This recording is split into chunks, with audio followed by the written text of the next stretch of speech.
Halo pemirsa, jumpa lagi dengan saya Argo Pratomo Nugroho. Saya hadir lagi ke ruang handphone dan smart televisi Anda. Pagi-pagi saya lagi-lagi meruput ke tempatnya Mas Krisna Harimurti SH.MH.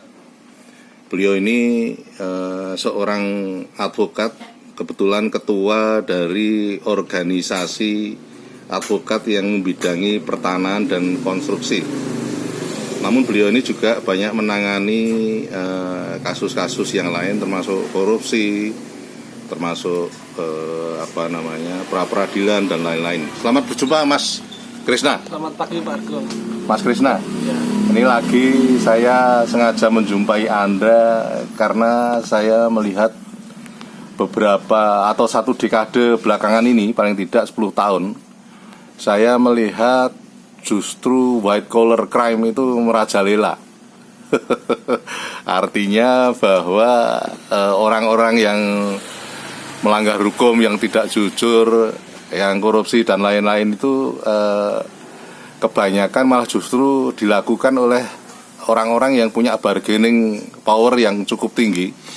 Mereka mungkin punya kekuasaan, punya pendidikan tinggi, punya pengetahuan hukum yang baik, dan sebagainya. Artinya bukan dilakukan oleh orang-orang awam. Belakangan ini cukup merajalela. Saya ingin bertanya kepada Anda, sebetulnya ini fenomena apa ini, Mas? Ya, terima kasih Pak Argo. Ya. Pembukaannya tadi disuguhi hangat Pak ya. Iya, langsung melejit ya. Betul. Orang kalau sudah minum teh hangat kan agak sehat. Iya.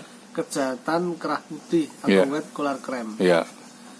Namanya aja kejahatan yang dilakukan, tadi Pak Argo sebutkan beberapa identitasnya ya. Iya. Berpendidikan tinggi, Ya. kemudian punya kemampuan intelektual yang hebat, Iya. jejaring, Iya. dan dia mumpuni dalam hal istilahnya sektor apapun. Iya. Yang namanya aja extraordinary crime, Iya. kejahatan yang luar biasa. Iya. Pasti yang melakukannya juga orang yang luar biasa. Oh gitu ya. Nggak mungkin orang-orang yang seperti yang maaf kata ya tidak punya pengaruh, Iya. tidak punya kekuasaan dan tidak punya kemampuan Pak. Iya, betul. Justru itulah kenapa dinamai extraordinary crime, Iya. kejahatan yang luar biasa. Maka dalam beberapa tahun, jangankan beberapa tahun, sudah lama sebenarnya. Iya. Hanya Satu dekade saya melihatnya ya. Bapak mau ngambil dari satu dekade, tapi setidaknya kalau kita membuat suatu analisa berdasarkan fakta ya, fakta yang didapatkan dalam suatu peristiwa atau kasus Pak ya, itu sudah trennya tidak mungkin turun Pak, kayaknya. Semakin naik. Ada apa? Kan begitu. Ada apa ini kan banyak sekali hal-hal yang perlu Cermati ya. Pasti ada sesuatu yang salah. Kita selalu berdiskusi masalah sistem. Sistemnya itu bagaimana? Apakah penerapan hukumnya, bahkan ini ada KUHP yang baru, ada KUHP yang baru yang mau diterapkan ini. Pertanyaannya, sudah siapkah penegak hukumnya untuk menegakkan aturan itu? Itu kembali lagi kepada oknum dan personalitinya Pak. Apakah tidak nanti menimbulkan white collar crime baru itu ya? Maka saya katakan Pak Argo selalu bertanya dan saya selalu menjawab, dan Pak Argo selalu mengedepankan integritas moral. Kan begitu. Perlu nggak? Perlu. Sekarang mau dibuat aturan yang sedemikian rupa, yang sangat luar biasa, mumpuni dan semua menjangkau semua kalangan dan istilahnya roh hak asasi perlindungannya tinggi. Tapi pertanyaan yang menjalankan bagaimana? Termasuk diri saya loh ya. Saya mengatakan untuk diri saya sendiri kan. Maka kita harus bercermin juga. Refleksi di akhir tahun ini, menurut saya yang paling penting adalah bagaimana penegakan hukum di tahun 2026 itu seperti apa. Sistem sudah dibuat nih, ada perubahannya. Aturan sudah akan diberlakukan. Namun pertanyaannya, sudah siapkah yang menegakkan aturan ini? Oke, terakhir Mas, memang saya selama interview dengan Anda sudah lama menggaungkan tentang extraordinary crime yang menyangkut tanah khususnya ya.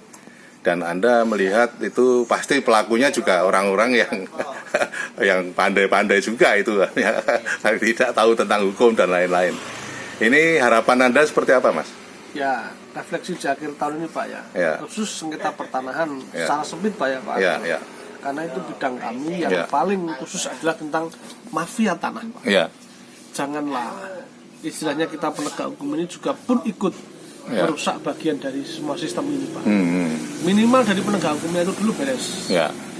Persoalan itu mafia ada, kemungkinan masih ada, Pak.